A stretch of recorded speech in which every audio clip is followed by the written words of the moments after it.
Meeting is being recorded. All right.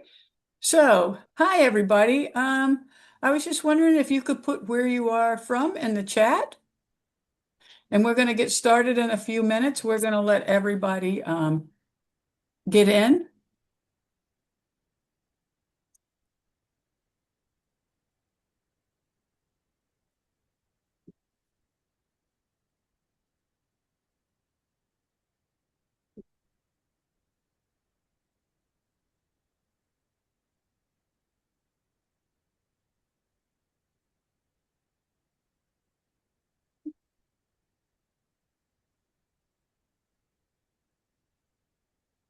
So, would everybody like to tell me where they're from? Who do we got? I don't see anything yet, so that means everyone should be able to see them.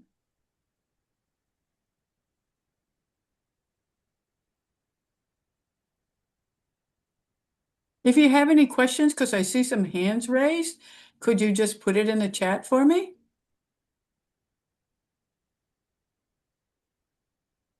Ashley, do you see any problems with the chat?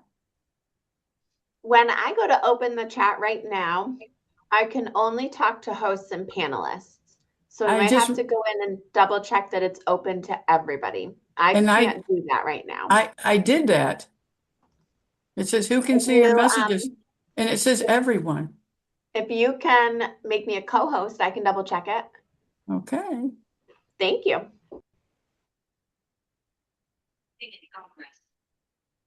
Mm,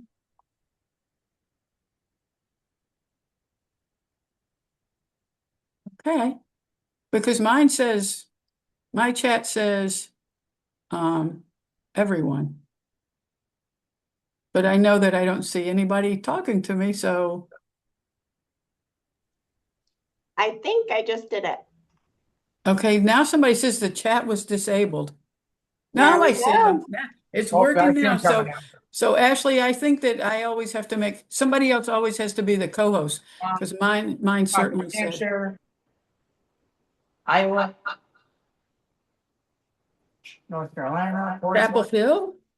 Virginia, Denver, Las Vegas. Yeah, man, my dad. Oh, good. We got people from everywhere. Nice. We'll give them just a couple more minutes, Shane, and then we'll get started. It's nice to see they're coming from everywhere, though, isn't it? All right. Oop. Shane, sometimes I get that you're having an echo now, which we got rid of earlier. I'll try to move that slow. Better. No, it's really echoing now. And we didn't have that just a couple minutes ago. How does it feel now? Still echoey? I don't hear it anymore. No echo? Nope, not on my end. Does anybody else hear the echo? Ashley, you hear an echo? Say something again, Shane. Hello. How is everybody? No, that sounded pretty good on my end. Yep. I'll Okay. try to lean towards the no, the other the other camera just because that's the microphone that's on. Okay. All right. So it's 2 o'clock. So let's get started. So as you can see, I've already started recording the event. We will have it posted within a few days on the AARP New Hampshire YouTube channel. And it's going to be at youtube.com/at AARPNH1. And Ashley will put it in there for you in the chat. So thank you for joining us today for our new cooking class brought to you by AARP New Hampshire and the New Hampshire Food Bank. My name is Frances, and I'm your host today. I'm also a volunteer with AARP New Hampshire. AARP has been promoting the health and well-being of older Americans for over 60 years.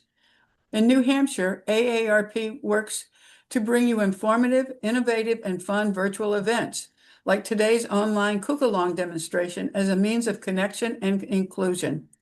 So AARP has numerous free healthy living resources on its website, which includes staying fit, wellness, and longevity, and information on healthy eating, as well as staying sharp.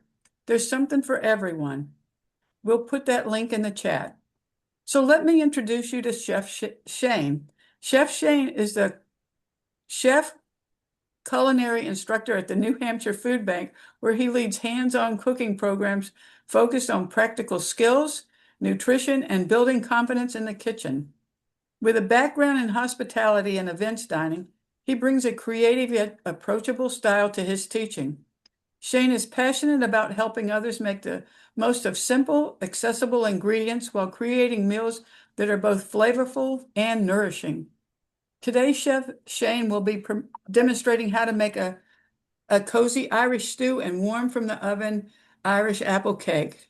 If you have any questions, we'd like for you to put them in the chat, and we will answer them periodically throughout the demonstration. If we don't know the answer, we'll ask Chef Shane. So Shane, back to you. Let's start cooking. Awesome. Well, welcome everybody to the AARP food demo. Today we're going to do a nice Irish stew and a nice Irish apple cake. So first, Hi, Shane. Sorry, I have to interrupt real quick. We are still getting a little bit of an echo. Do you have more than one microphone turned on? It looks on my end, I only see two and one looks off. But if you have more than one on,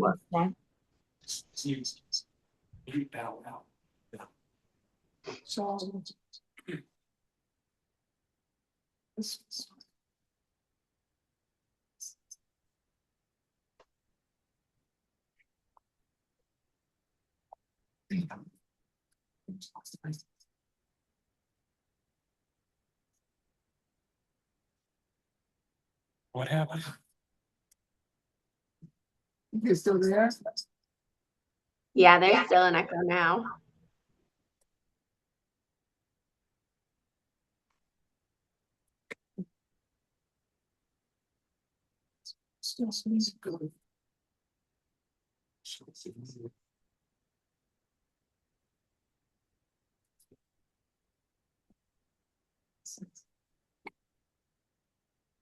So much talk slow.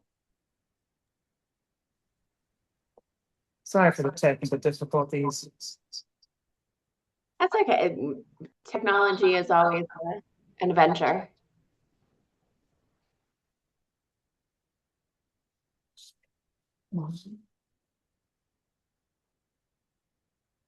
How does that sound? No, that still echoes. That works. If you have a microphone in front, oh, now we can't hear you at all. So it seems like we're picking up mostly on the camera that's near your large pot. Because you have both of them. You have the audio for both turned off. At least it looks like it on mine.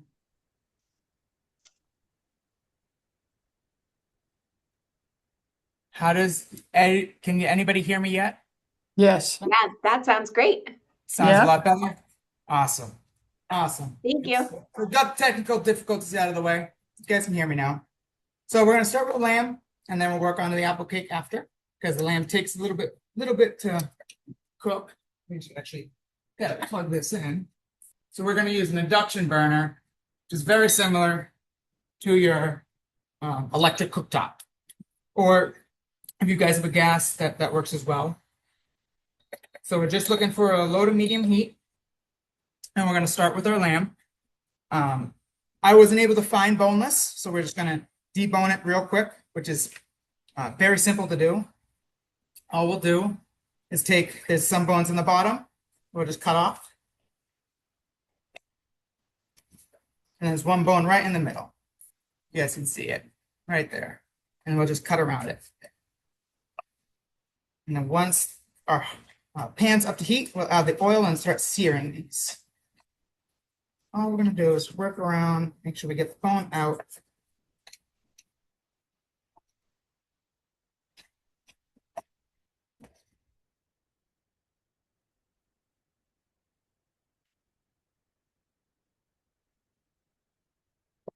And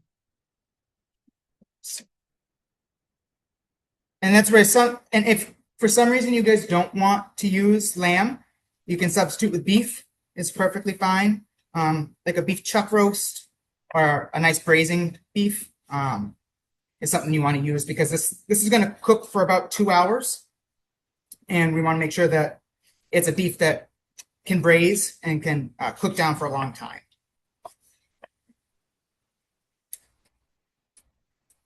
This should be already up to heat a little bit. Add the oil right to the pan.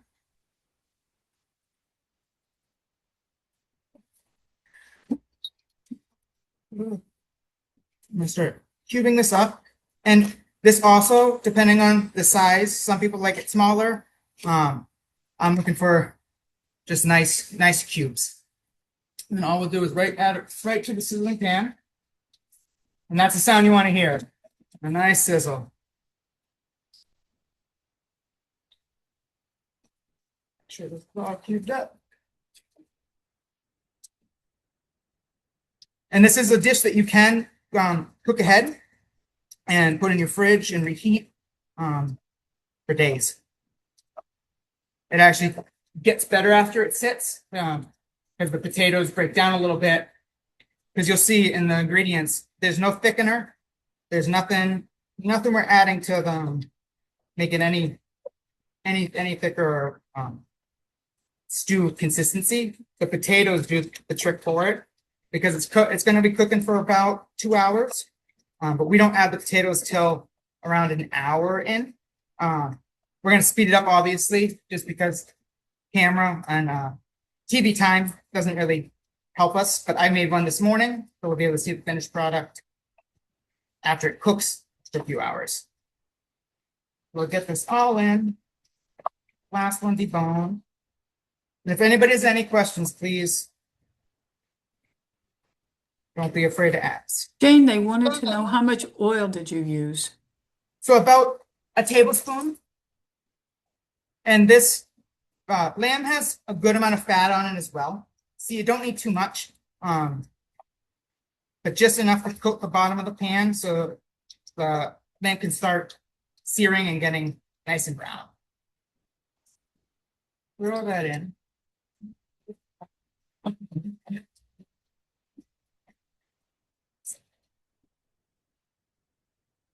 That one here. So all I'm doing right now is getting this evenly browned. So it gets nice caramelization, and that's the flavor. So it is building on top of the seared lamb. So we're gonna let that sear. We're gonna take our onion. I'm going to do nice slices with the onion. And this is also something that if somebody's allergic to onions or doesn't like them, you can just take it out. There's not really an ingredient that you can substitute for onions. All we're gonna do is and I'm using the same board only because we're cooking. So I wouldn't, if we were doing any raw preparation, I would switch the board, get a nice clean board. But because we're going right into the pot, it's okay to use the same board. So we're just gonna kind of go around the onion, nice and easy. There.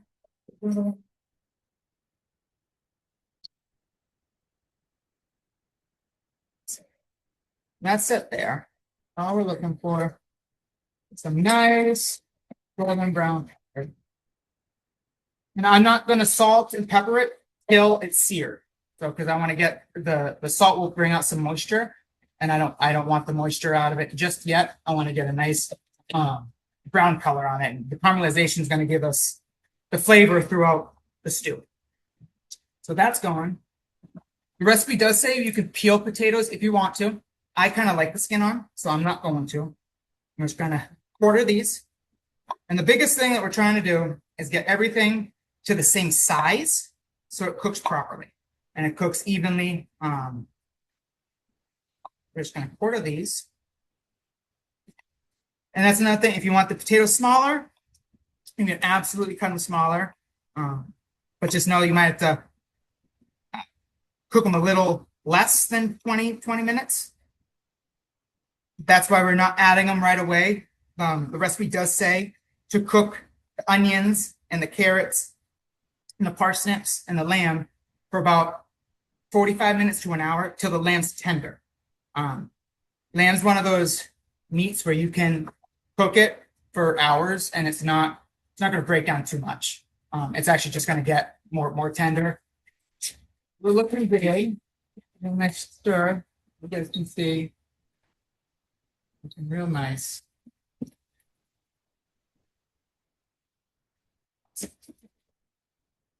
I'm just going to put them just a little bit. And we got the potatoes out of the way, onions. And now the carrots, you can leave the skin on, but make sure you wash them. I'm going to peel them. So we're doing carrots, and I like parsnips. Parsnips, another optional vegetable.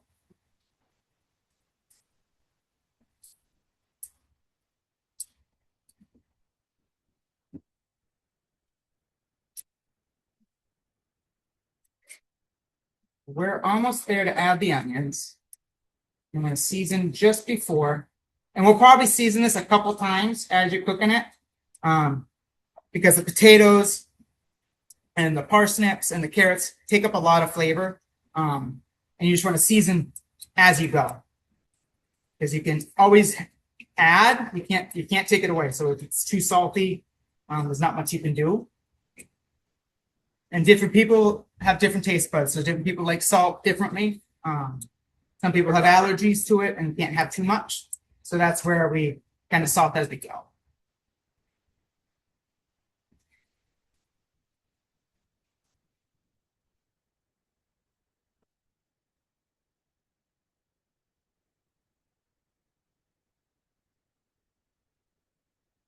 And then same thing, you just want the same size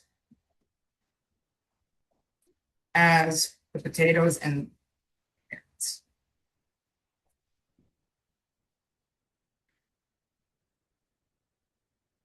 And you can do more each vegetable if you like one more than the other. I'm going to cut these kind of different. These are called oblique.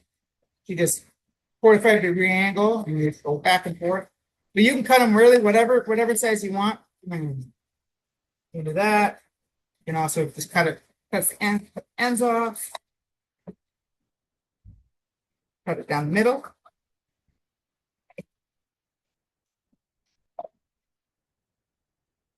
Nice.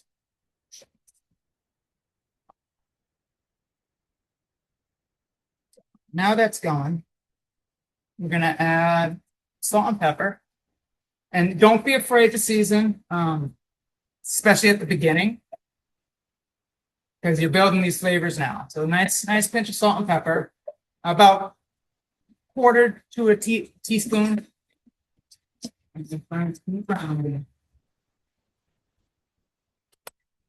Once that's going, I'm gonna add our onions now. And we're just gonna let these sweat down for another 2 to 3 minutes, just so they get broken down slightly. We don't want to cook them too much.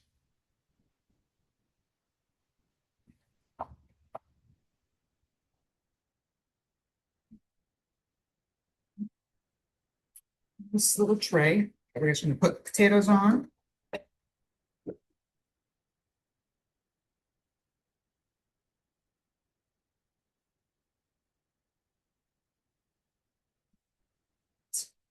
I'm just going to stick these up here for right now.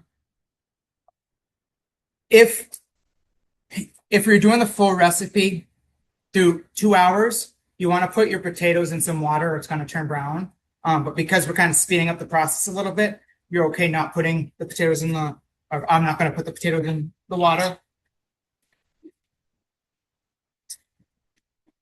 I'm just going to take it down just slightly. And add parsnips. Awesome.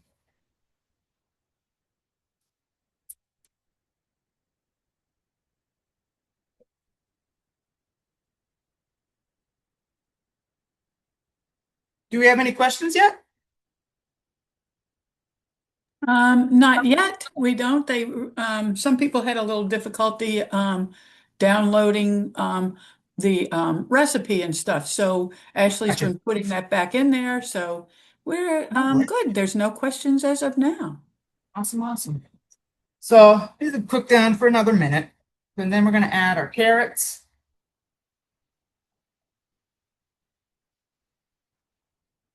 Parsnips.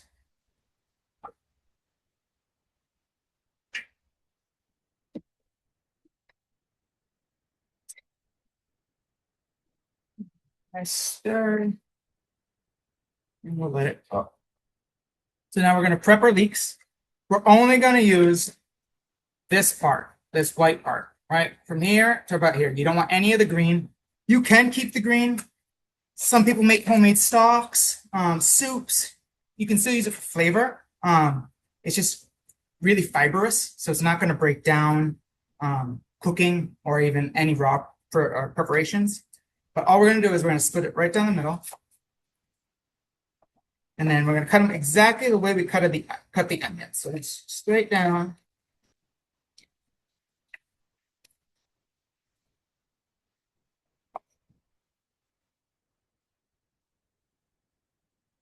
But it's just key. You don't want to use the green.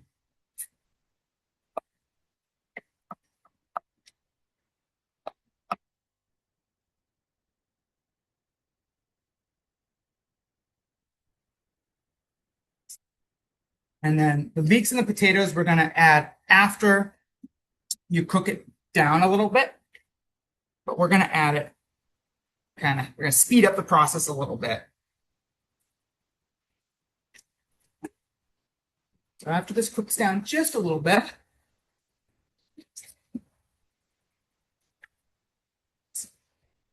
we're going to add our water. You can use stock if you want.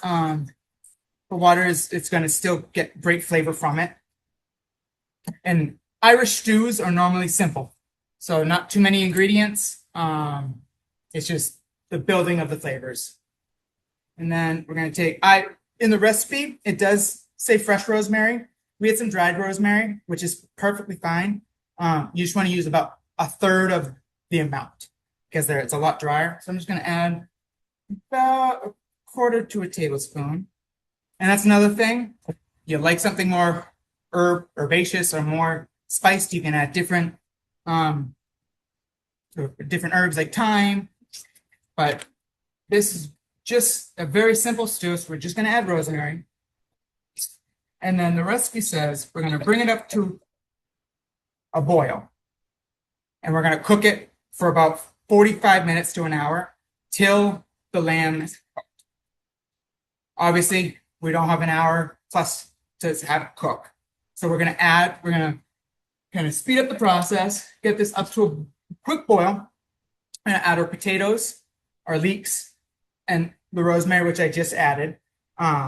Rosemary you can add, because I'm using dried, at any time. I like to do it after I added the vegetables because dried herbs end up burning a little bit if you add them too soon or if you cook them too long, and they actually turn black. So you don't want that. This is just. And we have a few questions. Yes, please. So somebody said for the garlic, can you use fresh garlic or is it too strong a flavor, especially in Irish cooking? So it depends on the person. Normally Irish is simple. So the garlic does take over some of the flavor, but it's a recipe. So you can add and subtract really what you want. I look at recipes are a base, but recipes can be built on or subtracted. But normally this recipe, just because it's so simple, doesn't need the garlic. But it can always be added if you would like. All right, we got a few more questions. Do you have time right now? Yep, absolutely. We're just bringing this up to what's the best kind of potatoes to use in this recipe? So I'm using rustic potatoes. Really, same thing, dealer's choice. You can use Yukon Gold, you can use the rustics, you can even use those little petite potatoes. It's really whatever you have means of. Usually rustics are the cheaper ones and more accessible. But it doesn't really matter on the potato. It's just the cooking process. So you don't want to add the potatoes too soon, or it's going to become like mashed potatoes. So you want, obviously, after it cooks for 2 hours, the potatoes are going to break down, and it's going to be kind of obviously like a stew. But you want still to see the potatoes throughout. But it gives it the thickness. If you put the potatoes in too soon, it's gonna become like mashed potatoes. We'll get. And somebody said they've never used a leek before. How do you wash a leek? So these are pretty clean. Normally, you would do the same thing as the potatoes. You would put them in water and just let them soak, and then just take them right from the top and add them right in. And one But last same- question. Yes. So they said, is it possible to take this recipe, sear the meat, and then put it in a crock pot? Absolutely. Absolutely. I would make sure you cut your potatoes a little bigger if you want to add it all in at once. Or just get them started, get the carrots and the other vegetables cooked down a little bit, and then add your potatoes closer to when you're ready to serve. But no, it's something that you can low and slow. You can probably put on the low setting and let it go all day. The potatoes is the one thing you want to not put in too soon, because like I said, an overcooked potato is going to be gummy. It's not going to give the right texture to the stew. But you can absolutely use a crock pot. That's it for the questions now.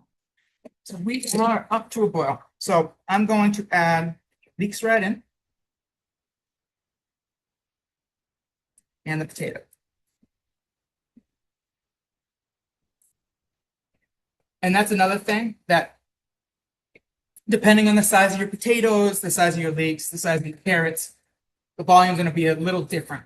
So we might sometimes have to add some more water to it, so it doesn't reduce too much.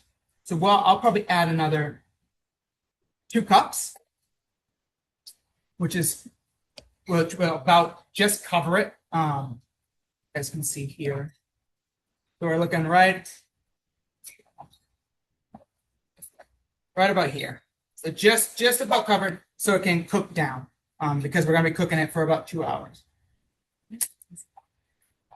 So I have my assistant Mike. He might jump in or not. He's kind of camera shy. He's getting me a little bit more water, and we'll add the water to it. Then we're going to keep it covered for that 45 minutes to an hour, till the lamb's tender, and that's when you add your potatoes, and you leave it uncovered while you cook the potatoes. Just because you have a tendency of overcooking things if you leave it covered. It's going to create more heat. It's not going to evaporate.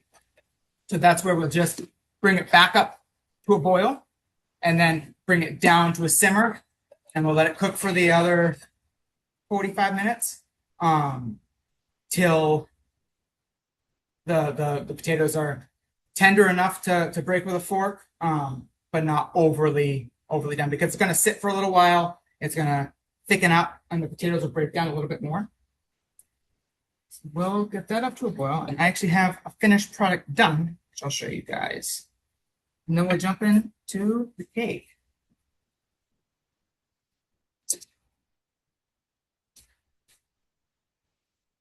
We'll wait till this goes back up. I can show you. So Mike was nice enough to put in a bowl for us. I'm gonna go right here. So it's a nice thick stew. We'll portion up. I'll show you how. You can garnish with some parsley. So we're gonna take the same spoon, and as you can tell, it thickened up real nice.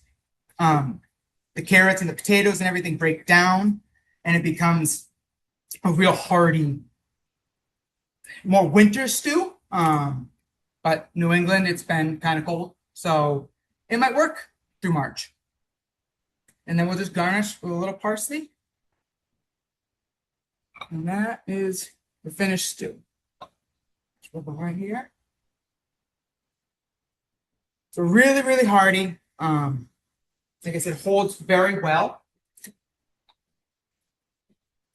Holds very, very well. And it could be reheated. You can do it days in advance. But the more you heat it up, I would take it out to heat it up at a time for how much you want to eat. Because the more you cook it, the more it's going to break down. And then we'll move on right to our dessert. Just gonna do a quick change. Make sure everybody can still see. Yep, you can still see in the bowl. Awesome.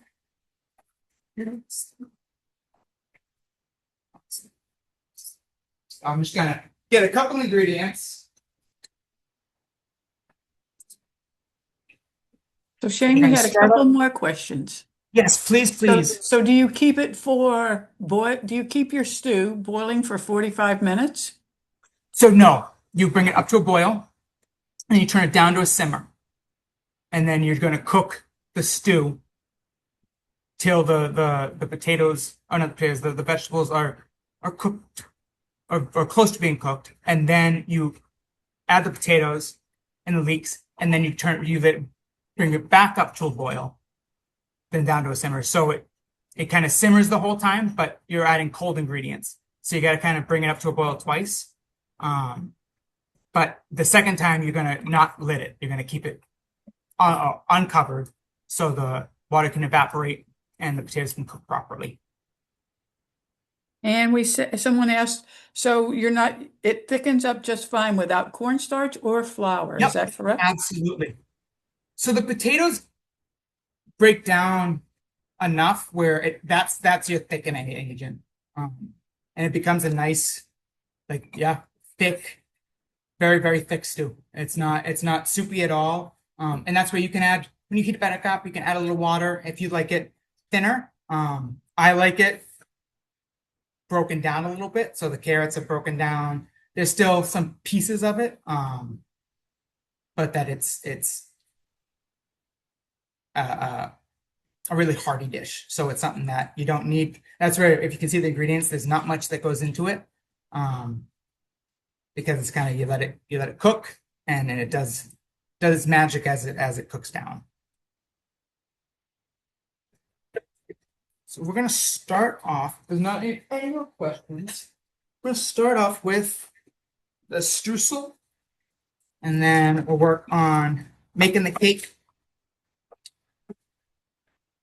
And this is another thing that I baked one this morning. So it's all done, so I can show you guys how to glaze it afterwards. So we're gonna start off with our flour. And our flour right to the pan. And actually, before we do this, you wanna preheat your oven. Preheat your oven to 350, just so it's ready and warm.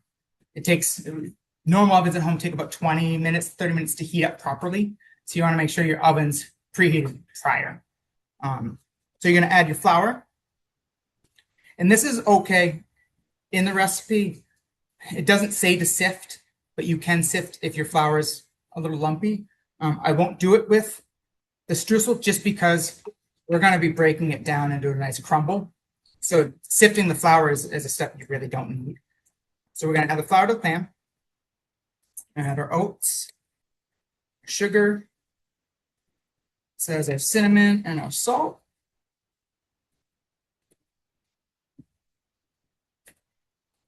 And then add our butter right to the flour. And then I cube these up a little bit. You want to make sure they're super cold, because it's just going to melt in your hands. And that's what builds your nice crust on top. And then some of the recipe said you can use one of those pastry knives, or a fork works just as good. And all you're going to do is just break it down.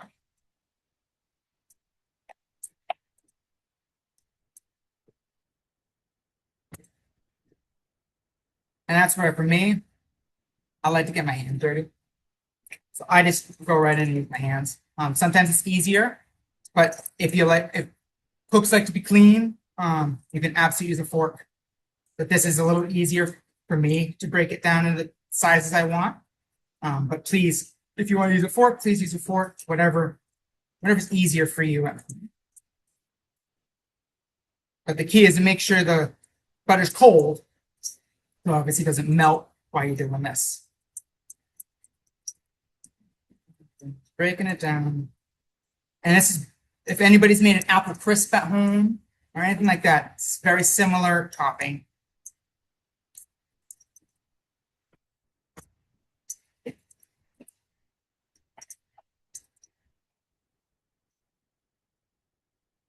So this is the key, is you want to make sure that you get your butter broken down enough where it incorporates the flour and the sugar to get that nice crust on top of your cake.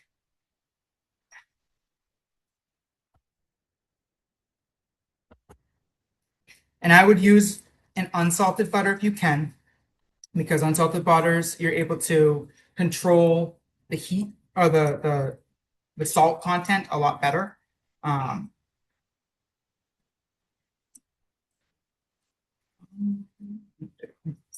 what we're looking for is coarse sand.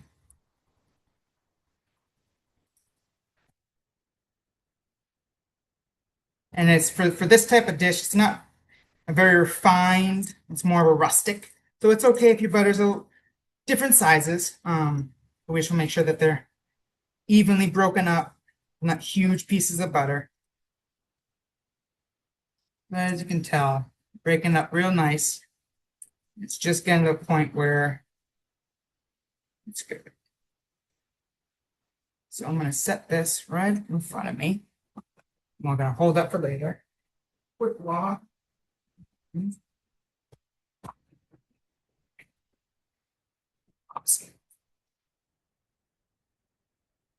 Just like that. And I'll move right onto our cake. So this is a crucial part. You want to make sure that you cream your butter and that your butter is room temp, or the cake's not really going to come out correctly. And I did also pull out my eggs as well to room temp, because all of the ingredients that you're putting into is going into a hot oven. So if you have ingredients that are cold going into a hot oven, it's going to shock your cake, and you're not going to get the same rise. So all we're going to do is add our butter. And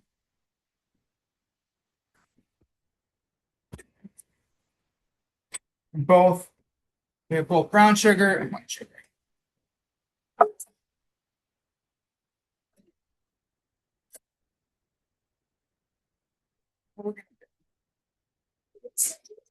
So turn it on. And I'm going to have to speak a little loud because the mixer's kind of loud. Can everybody still hear me okay? We hear you fine.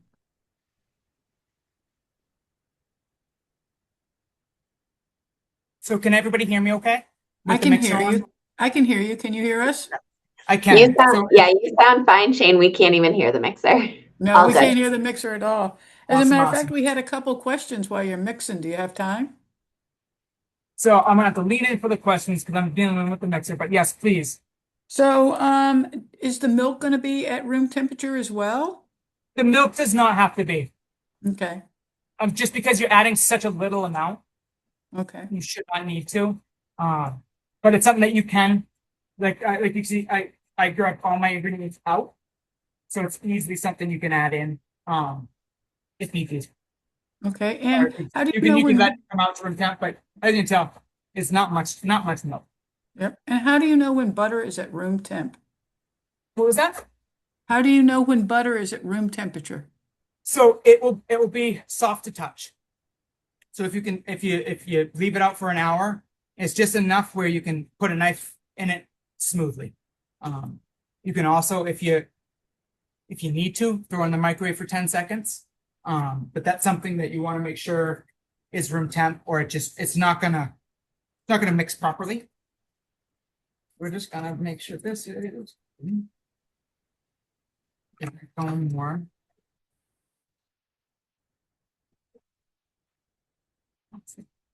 Do we have more questions?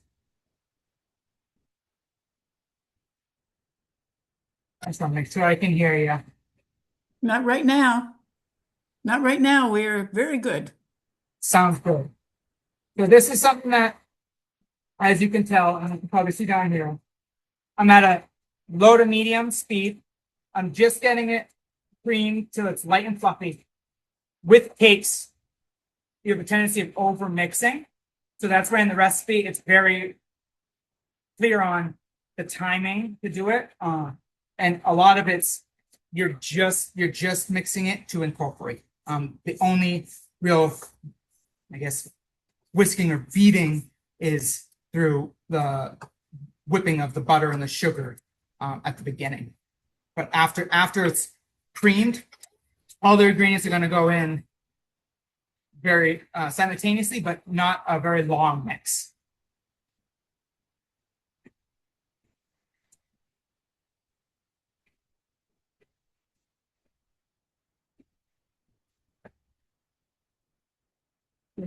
This will mix about 3 minutes and get all my ingredients, other ingredients outside my flour. I have my cinnamon, my baking powder, and my salt already measured out, and my milk. And then I have my icing ingredients.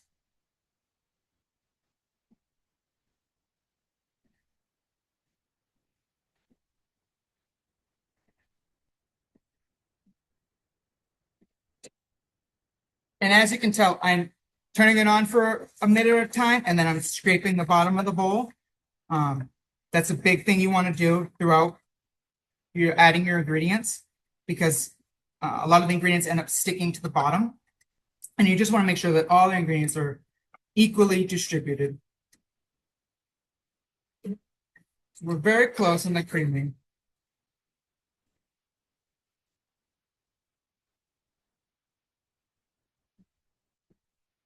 Yes, one more minute. But I just cranked up to about a medium speed.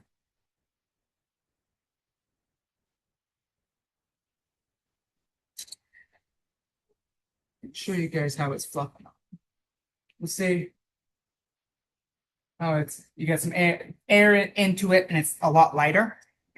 I'm gonna let it mix for another 30 seconds, and then I'm gonna start adding my eggs in one at a time. Same thing. You want to make sure that it incorporates evenly. If you add all the ingredients in at once, it's going to be one lumpy cake. That's right. Each step is crucial. Let's go for another 30 seconds.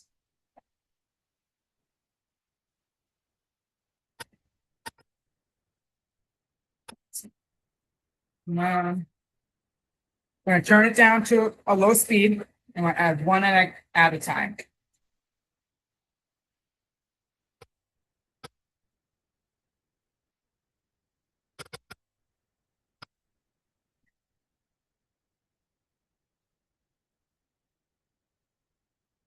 And you can, if you don't have a KitchenAid at home and you have a stand mixer, you can still use a stand mixer as well. It's hard to do by hand just because you're trying to cream the egg and the sugar together, but anything's possible. It just would take a long time and a strong arm to get it creamed.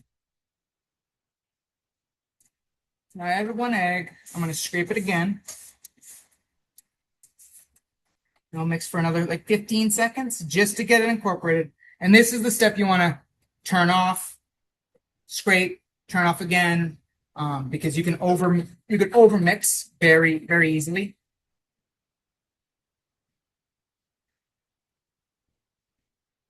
I don't know if you guys can see. It's becoming a new batter as we're adding different ingredients. That's pretty much incorporated. Last egg.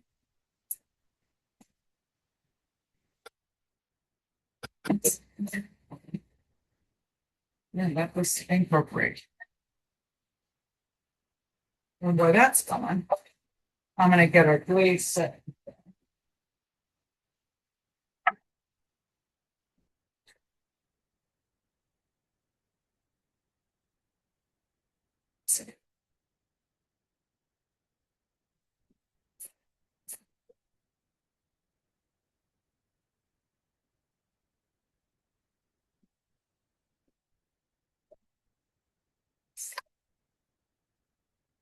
And especially with a stand mixer like this, it's crucial to just, as much as it might be time consuming, is turning it off, scraping it down, turning it off.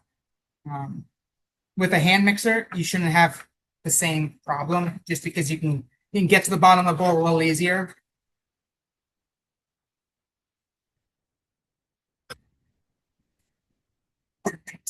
And this is another thing that, depending on your flour and how much you use it and how picky you are, some people like to sift their flour. I'm going to, just because I know it's a new bag, but I just want to make sure that the lumps are worked out. So all we'll do is take it easily and just sift it right into the bowl under.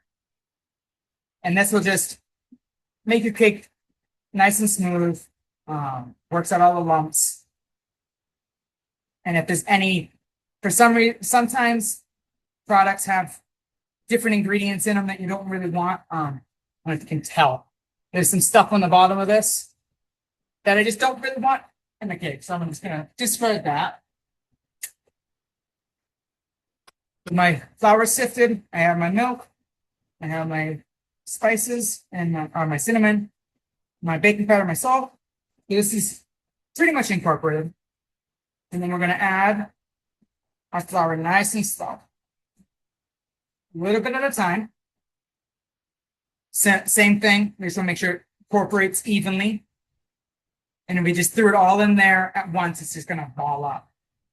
And as you can tell, it's mixing in nice and evenly.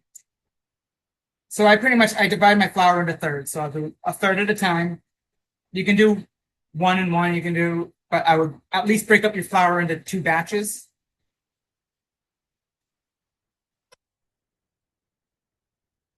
But you'll see, it will become a really thick batter at first.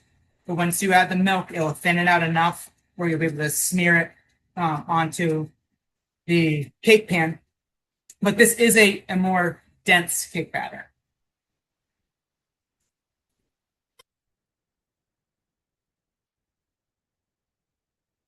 The rest of the flour.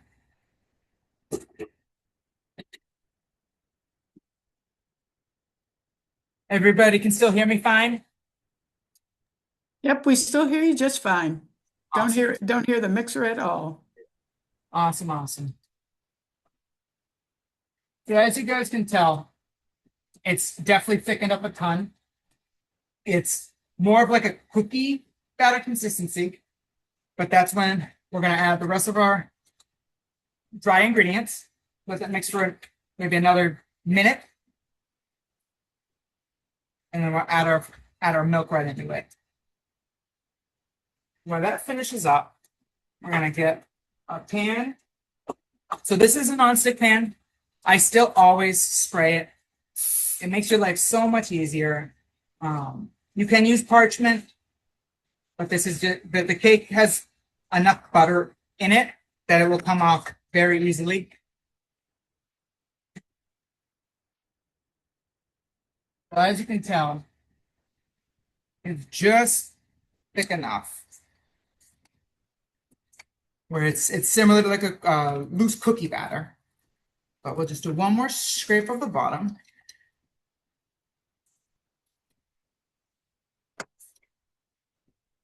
And then we'll add our milk in slowly.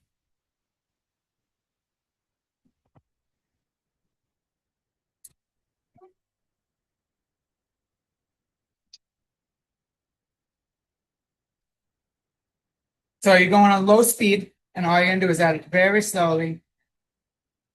And incorporates evenly. And you'll see your batter loosen up.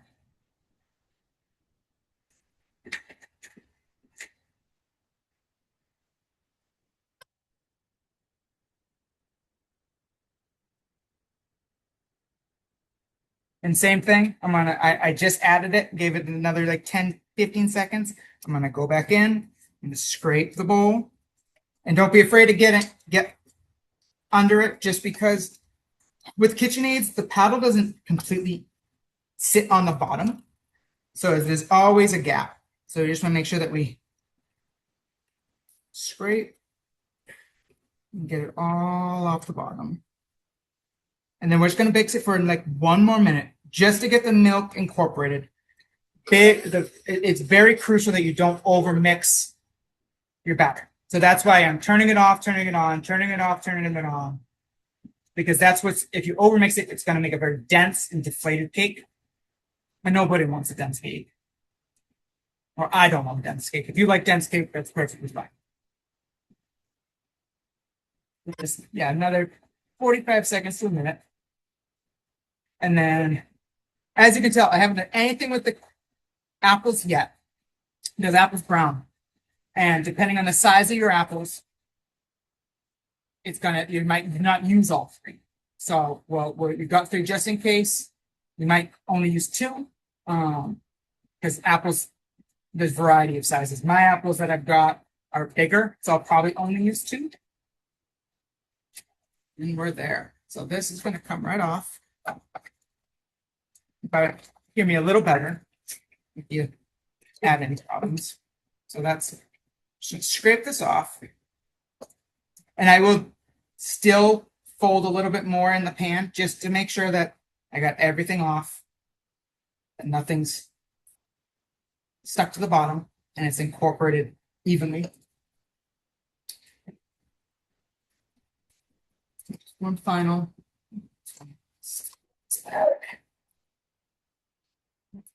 One final. Just to make sure everything's up butter. But you can tell it's very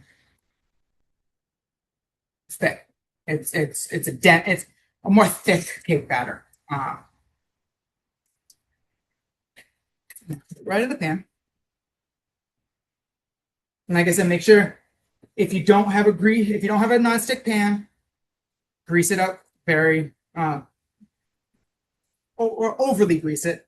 Because nobody wants a cake to stick after you put all the time and effort into it. But with a non-stick pan, a little spray will be plenty.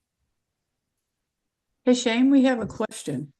Yes. So somebody said that Karen said you let the egg mix longer than she usually does. So what are you looking for to know that it has mixed long enough? So let me make sure I understand the question correctly. When I added the eggs, after I added the second eggs, you're asking what I'm looking for in the consistency? Yes. How you know that you've mixed them long enough? What's it going to look like? It's not going to completely mix, because the egg and butter don't really want to blend, but you're just trying to get them incorporated as much and evenly as possible. But the key is making sure your butter is creamed enough, because that's where your cake's gonna end up settling. But the eggs, really till it's incorporated, I'm not really looking for a look at that point. I'm just making sure that they're just put in at different times, and that they're just very evenly distributed as you're putting it in. Same with the flour. You don't want to dump it in all at once. You want to let it kind of a third at a time or even half at a time. Make sure it's evenly. And what size pan is that? This is a 9-inch pan, but you could use 9 inches the best for this. I would say you can use an 8-inch or a 6-inch. It's going to be really high. You might need to cook it longer and turn down the oven to about 325. But even if you have a loaf pan, it's as you can tell, it's not a ton of batter. So something that's just shallow enough where I'll get some rise. We didn't put that much baking powder into it, so it's not going to rise a ton. So as you can tell, I have this nice in the pan. And then I'm going to grab, I think, just 2 apples. I think that's going to be plenty. And then at home, if you have a mandolin, you're more than welcome to use it. Some people are afraid of it. Some people don't want to use it. So it all depends on how comfortable you are at home. I'm going to use it just because as a chef, we try to be just consistent and precise. If that makes any sense. So all I'm going to do, and this is where I'm going to do one apple at a time. You can do, if you want less apples, you can do less apples. If you want to load it up with apples, you can load it up with apples. I'm going to do one nice layer on top before I add the crumble. All we're going to do is just cut around the apple. Make sure you get the core out.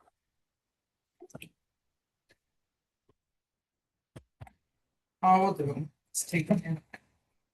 We're looking for about 1/4 of an inch. If you want your apple slices thinner, you can go thinner. If you want them thicker, you can go thicker. But all we're looking is for consistent slices. They're all the same size, so they'll just cook evenly. That's all I'm looking for. And you don't have to use a mandolin if you don't want to. I'm just comfortable with one, so I'll use it, but you can absolutely use a knife.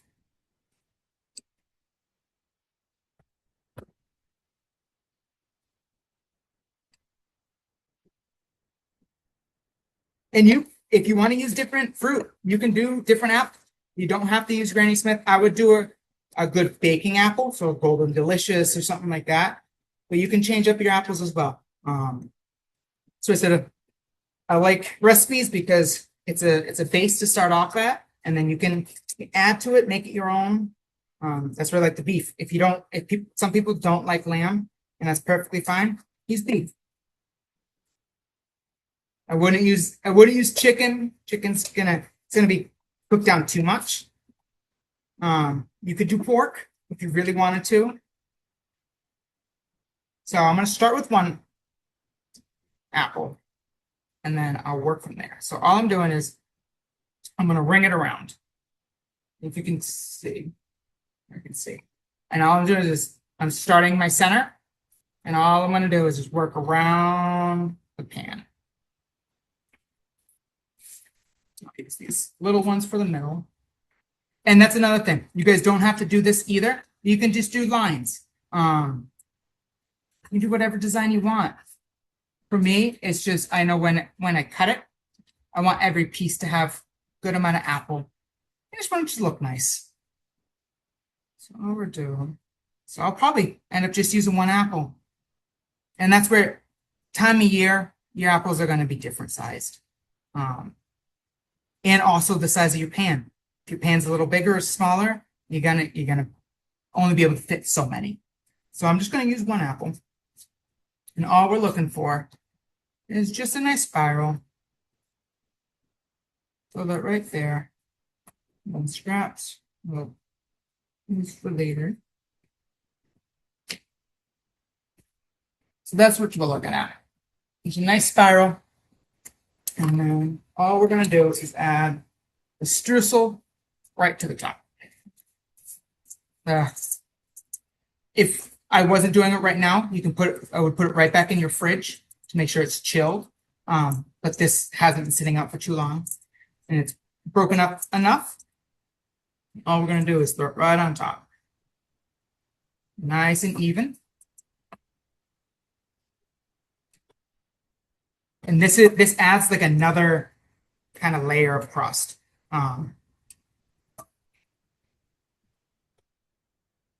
So Shane, and we have a I couple know questions. we covered all the nice looking apples. But when you cut into it, you're still gonna see through it. And you'll see some nice slices at the end. Shane, we have a couple questions about apples. Yes, please. So in the recipe, it says peel the apples, but you didn't use peeled apples. I didn't. So that's another thing. I like the color of apples. I didn't even notice that. Well, thank you for saying that. Same thing with the potatoes, right? I believe the skin of the fruit or the vegetable have more nutrition sometimes, and it doesn't hurt you. So if you don't want the skin, you can absolutely peel the apple. I like the color of the Granny Smith apple and the skin, so you can absolutely peel it. I'm sorry I missed that step. about Oh, peeling. no. That was just a question somebody had. And so somebody You can else, absolutely peel it if you would like. and somebody said with the mandolin, most mandolins have three settings on them. And Yes. what setting did you use for that? So mine's a little different. Mine has just a little like, it looks like a screw, but I would probably do the second setting. You don't want them super thin, but you don't want them too thick where they're gonna not cook all the way through. So then Mike, my nice assistant, put the cake in the oven. So that's gonna cook about 40 to 50 minutes, depending on the size of your pan. Will depend on how cooked it's gonna be. You wanna make sure that through the cooking process, you're only cooking it pretty much 20 minutes and then rotate the pan halfway through the cooking process to make sure that the cake is cooked properly and cooked evenly. But that's pretty much it with the cake. You throw it in the oven, let it finish, and then we're gonna set up a quick glaze, which will add some powdered sugar, some milk, which milk is something that you'll add as much as you want to the consistency you want. So sometimes people like a thicker icing. Yeah, the milk to your liking. But I'm gonna add it all. It doesn't look like it's too much. And this is another thing where actually I might need a little bit more. Because as you can tell, and this has been sitting a little bit, I prepped it closer to 1. So the milk could evaporate a little bit. Mike, do you want to get me a little bit more milk? And then if you don't want to use milk, if you have dairy allergies or anything like that, you can use an almond milk. You can use a dairy-free milk. You can use water. And same with the ingredients that we used today. You can use dairy-free butter. The eggs, there's eggless eggs now, so you can use that. So you can make this vegan. So we're just gonna add a little bit more milk. I'm gonna add it into this just so I can gauge it easier.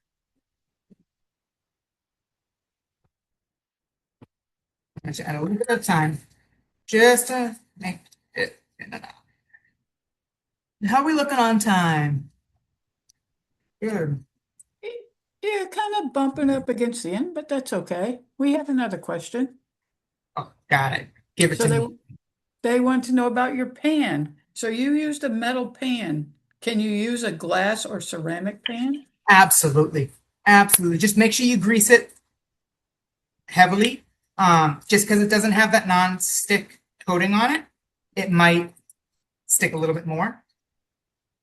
And how do you test for doneness to make sure that your cake is done? So we will, at the end, it's called pretty much the toothpick method. So I have actually, it's a cake, I have a cake tester, but you use a toothpick.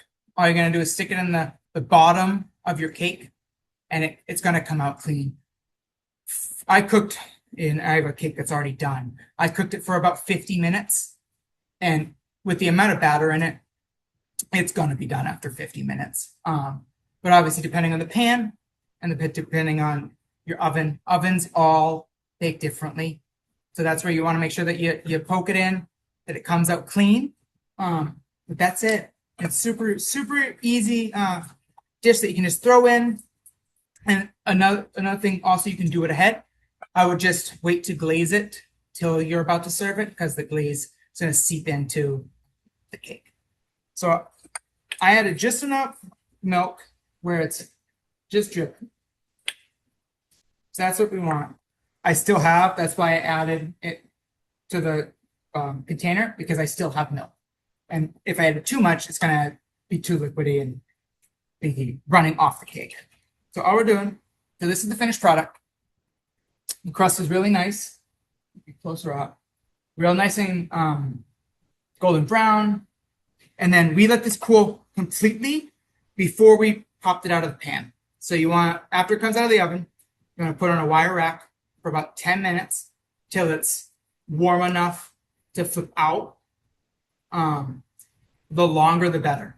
So if you want to let it completely cool in the pan, let it completely cool in the pan. If not, you can just 10 minutes would be enough. I took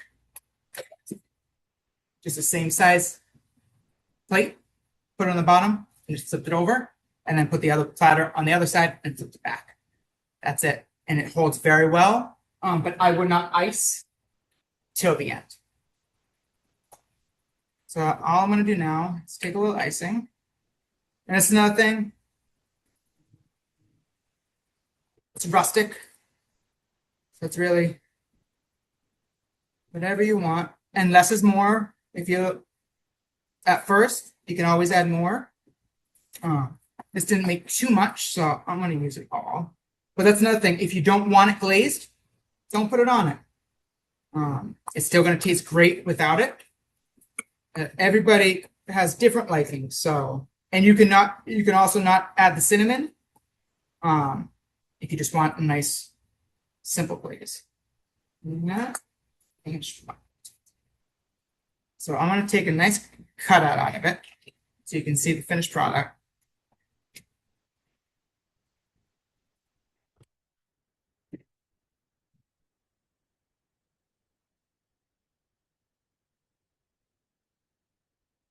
And as you can tell, still got the layers on top.